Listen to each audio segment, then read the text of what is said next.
하나님 말씀 예레미야 51장 54절부터 64절의 말씀입니다. 예레미야 51장 54절부터 64절, 구약성경 1139 페이지가 되겠습니다. 봉독합니다. 바벨론으로부터 부르짖는 소리가 들리도다. 갈대아 사람의 땅에 큰 파멸의 소리가 들리도다.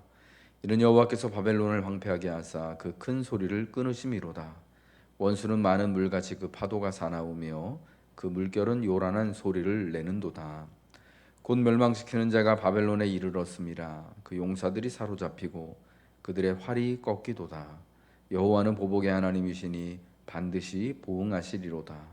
만군의 여호와라 일컫는 왕이 이와 같이 말씀하시되, 내가 그 고관들과 지혜 있는 자들과 또백들과 태수들과 용사들을 취하게 하리니 그들이 영원히 잠들어 깨어나지 못하리라. 만군의 여호와께서 이와 같이 말씀하시니라. 여호와의 성벽은 회파되겠고 그 높은 문들은 불에 탈 것이며 백성들의 수고는 헛될 것이요 민족들의 수고는 불탈 것인즉 그들이 쇠잔하리라. 유다의 시드기야 왕 제4년에 마세야의 손자 네리야의 아들 스라야가 그 왕과 함께 바벨론으로 갈 때에 선지자 예레미야가 그에게 말씀을 명령하니 스라야는 병참감이더라. 예레미야가 바벨론에 닥칠 모든 환난, 재난, 곧 바벨론에 대하여 기록한 이 모든 말씀을 한 책에 기록하고 스라야에게 말하기를, 너는 바벨론에 이르거든 삼가 이 모든 말씀을 읽고 말하기를, 여호와여 주께서 이곳에 대하여 말씀하시기를, 이 땅을 멸하여 사람이나 짐승이 거기에 살지 못하게 하고 영원한 폐허가 되리라 하셨나이다 하라 하니라. 너는 이 책 읽기를 다한 후에 책에 돌을 매어 유브라데강 속에 던지며 말하기를, 바벨론이 나의 재난 때문에 이같이 몰락하여 다시 일어서지 못하리니 그들이 피폐하리라 하라 하니라. 예레미야의 말이 이에 끝나니라. 아멘.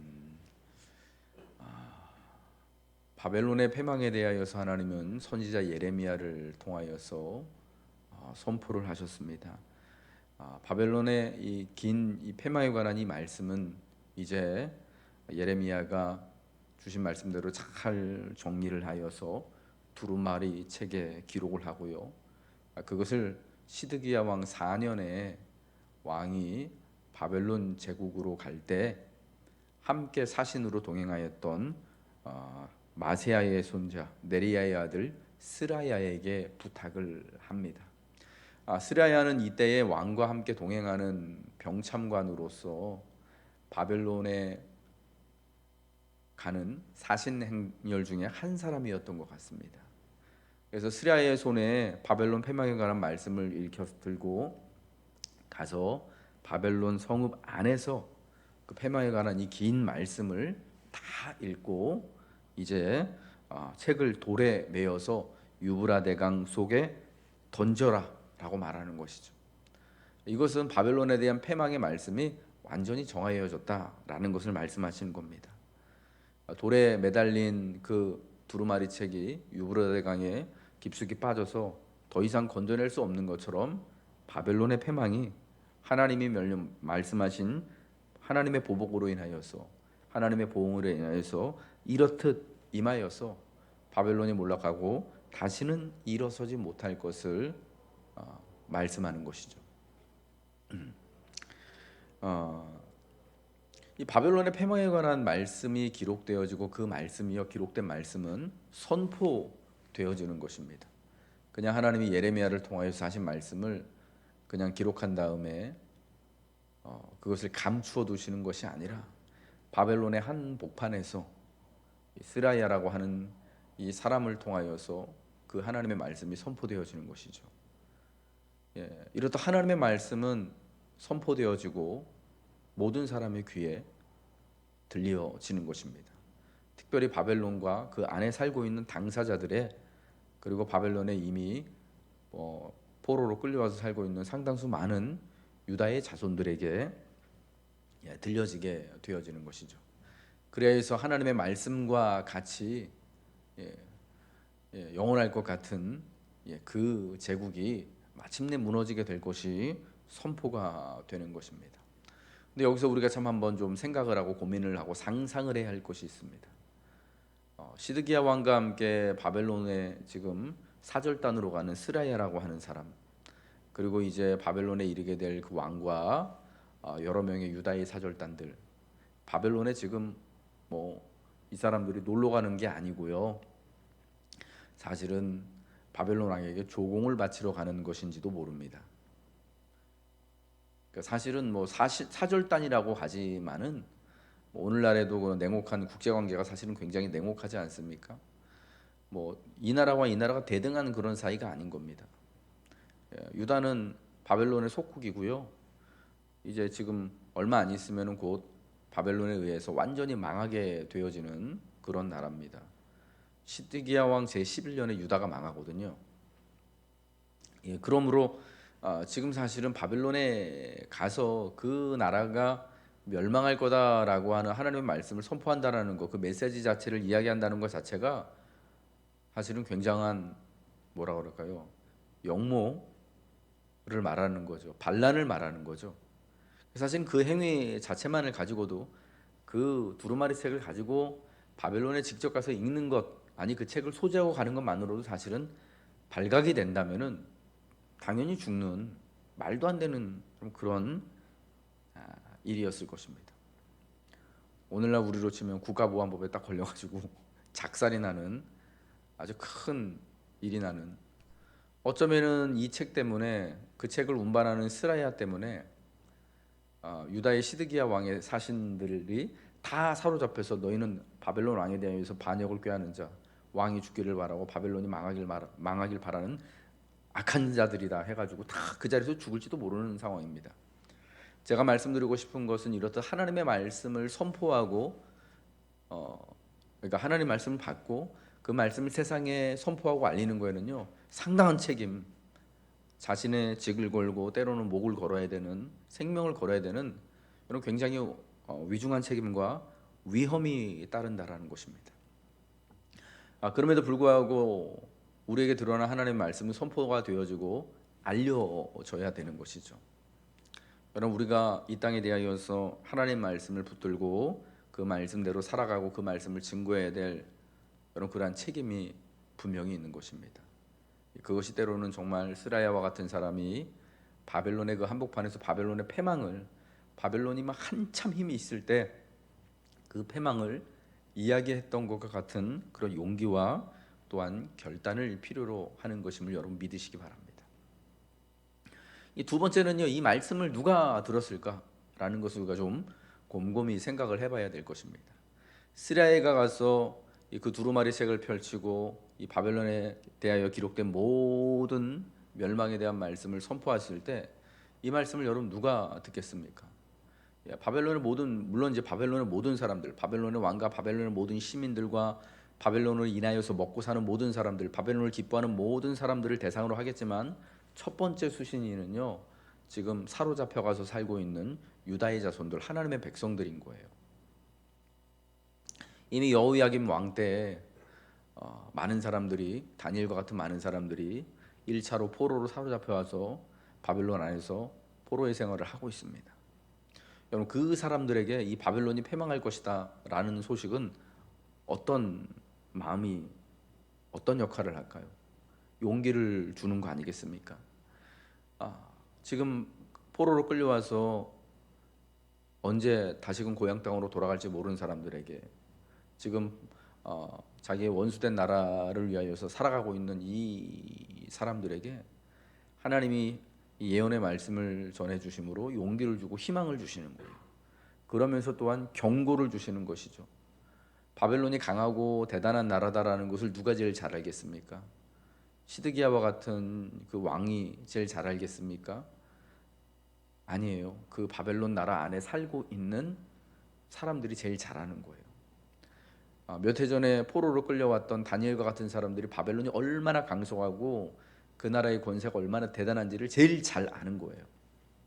왜요? 그 땅에서 보았던 많은 건축물들과 많은 시스템들과 많은 사람들과 오고 가는 많은 물자들을 보지 않습니까? 이 나라가 정말 강해 보이는 거예요. 도대체 무너질 것 같지 않은. 그럼 그들이 어떤 마음이 여러분 들겠습니까? 도대체 망하지 않을 이 나라인데 우리가 그럼 여기서 잘 살려면 어떻게 해야 될까? 살아남으려면 바벨론 사람들 말 잘 들어야겠구나. 바벨론 문화를 우리 것으로 만들어야겠구나. 우리도 바벨론의 신앙처럼 그런 같은 신앙을 가지면은 우리도 저렇게 강해질 수 있겠구나 하면서 일종의 동경하는 마음이 들지 않겠습니까? 미워하면서도 동경하는 마음이 들 수가 있다라는 거예요. 참 우리도 그런 불행한 역사가 있지 않습니까? 우리나라 19세기, 20세기 초에 이제 막 일제에 의하여서 침탈을 당하고자 할 때 우리나라 이제 그 아버지들, 그러니까 처음 한국의 그 신식 지식인이라고 우던 그 분들 중에 일본과 가까이 계셨던 분들이 많이 있었어요. 뭐 김옥균 선생님 같은 분들이요. 일본으로 유학 가서 공부를 하고 일본의 문물을 그러니까 일본을 통하여서 서양의 문물을 보면서 일본이라는 나라가 얼마나 지금 우리가 이전까지는 되게 우습게 보던 소위 말해서 원숭이 나라 외놈들이라고 했는데 지금 보니까 뭐 조선하고는 뭐 전혀 막 그 상대가 안 될 만큼 문화와 학문과 과학이 월등한 그런 나라가 되었던 거잖아요. 그러면서 밉지만 희한하게 그 사람 마음이 그러죠. 동경하는 마음이 있었단 말이에요. 우리도 일본처럼 되어야 한다. 그러면서 이제 우리나라 18세기 말에 19세기 초에 이제 막 조선이 일제에 막 침탈 당할 그때쯤 일본을 본받아서 일본의 메이지 유신을 본받아서 우리나라에서도 개혁을 하려고 하고 개화를 하려고 하는 운동들이 있었단 말이에요. 이와 마찬가지로요. 바벨론에 살고 있던 유다 사람들 바벨론처럼 되고자 하는 그런 동경하는 미우면서도 동경하는 마음이 있을 거예요. 여러분 그들에게 하나님 메시지를 주시는 거예요.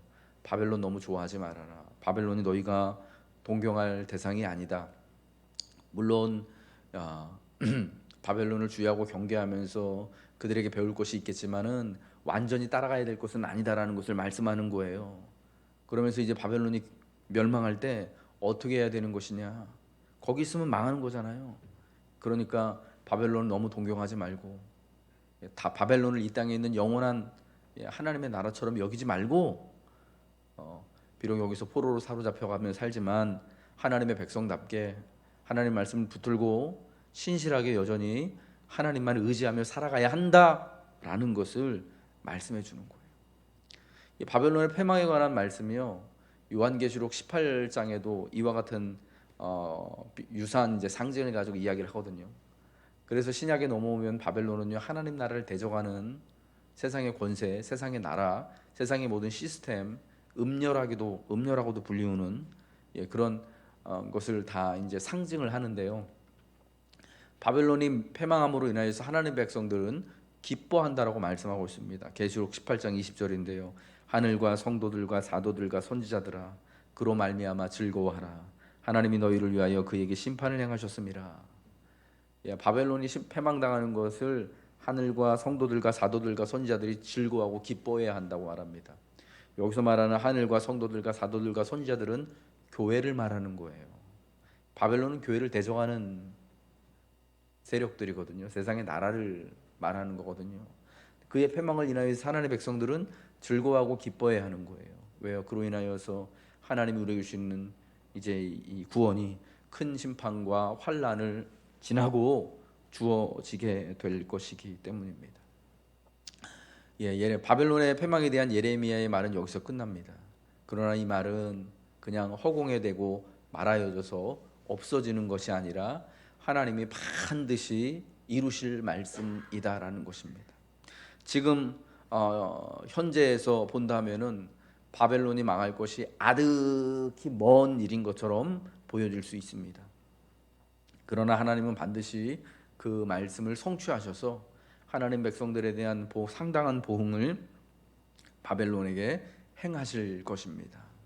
그러할 때 성도들은 그것이 하나님의 준엄하신 심판인 줄 알고 이제 우리의 구원을 위하여서 역사하신 하나님을 기뻐하고 노래해야 할 줄로 믿습니다. 하나님 사랑하는 우리 노원교회 성도 여러분들, 오늘날 이 말씀이 주는 교훈이 있습니다. 바벨론은 하나님의 나라와 하나님의 교회를 대적하는 세상의 모든 것들을 상징할 수 있다고 할 수 있습니다. 세상에서 가장 좋은 그런 세계관과 물질과 뭐 이런 것들을 다 기념하고 나타낸다라고도 할 수 있습니다. 여러분, 바벨론과 같은 세상의 권세와 나라들은 언젠가는 다 무너지게 될 것입니다. 우리가 지금 세상의 것들을 완전히 사라지지 않을 것처럼 영원히 누릴 것처럼 지금 그렇게 생각하면서 살고 누리고 있지 않습니까? 그러나 하나님께서 세우지 않으신 것들은 다 때가 되면 무너지게 되는 것입니다. 그것도 급작스럽게 무너지는 것입니다. 바벨론이 갑자기 망하는 것처럼 보이는 것은 이유가 뭐냐면 그 나라가 큰 거대한 제국이었기 때문이었다라고 학자들은 이야기합니다. 엄청나게 거대한 제국이었기 때문에요, 어느 날 갑자기 하루아침에 망하는 것처럼 망하게 되었다라는 거예요. 역사 앞에서는. 여러분, 이렇듯 심판은 부지불식간에 임하게 되는 것이죠. 그래서 우리가 세상에, 바벨론과 같은 세상에 대하여서 세상의 권세와 특별히 하나님을 반대하는 모든 것들에 대하여서 마음을 두어서는 안 되는 것이죠. 오직 우리의 구원과 또 우리를 붙잡아 주시는 것은 영원한 하나님의 나라에 있음을 믿고 이 땅의 모든 행적들이 다 지나갈 것임을 기억하면서 다 쓰지 못할 것처럼, 다 지나갈 것처럼 여기며 오직 하나님만을 신뢰하며 하나님만을 의지하며 살아가시길 주님의 이름으로 부탁드립니다. 기도하겠습니다. 하나님, 이제 바벨론에 대한 이 예언의 말씀을 하나님은 곧 성취하실 것입니다. 그럼 우리 이 예언의 말씀을 듣는 모든 하나님의 성도들과 하나님의 교회와 사도들과 선지자들은 즐거워하며 기뻐하며 하나님, 영원할 것 같은 그 바벨론 안에서 바벨론 제국이 주는 모든 것들을 누리며 그것으로 인하여서 좋아하며 기뻐하며 살아갈 것이 아니라 이 땅에서 정말 잠시 잠깐 있다가 돌아가는 나그네와 같은 마음을 가지고 오직 영원한 하나님 나라를 사모하며 살아갈 수 있는 하나님의 성도들이 되기를 소망합니다. 하나님, 바벨론은 곧 멸망할 것이기에 바벨론에 속한 모든 것들을 우리가 너무 기뻐하고 좋아하고 사모하지 않도록 하나님 우리에게 지혜를 허락하여 주옵시고, 오늘도 하나님 세상의 모든 것들이 끝나는 그 순간이 있음을 기억하며 하나님 앞에 겸손한 마음으로 다만 하나님의 도움과 하나님의 구원하심을 바라며 살아갈 수 있도록 은혜를 허락하여 주옵소서. 하나님이 코로나도 이제 끝날 때가 있을 줄로 믿습니다. 주님이 정하신 그 순간에 주께서 우리에게 구원을 주심을 하나님 깨닫게 하시고 오직 하나님의 은혜대로 하나님 이 땅을 살아가는 하나님의 권세 있는 성도들, 교회가 되게 하여 주옵소서. 감사드리며 예수님 이름으로 기도합니다. 아멘. 하늘에 계신 우리 아버지여, 이름이 거룩히 여김을 받으시오며 나라가 임하시오며 뜻이 하늘에서 이룬 것 같이 땅에서도 이루어지이다. 오늘날 우리에게 일용할 양식을 주옵시고 우리가 우리에게 죄 지은 자를 사하여 준 것 같이 우리 죄를 사하여 주옵시고 우리를 시험에 들게 하지 마옵시고 다만 악에서 구하옵소서. 대개 나라와 권세와 영광이 아버지께 영원히 있사옵나이다. 아멘.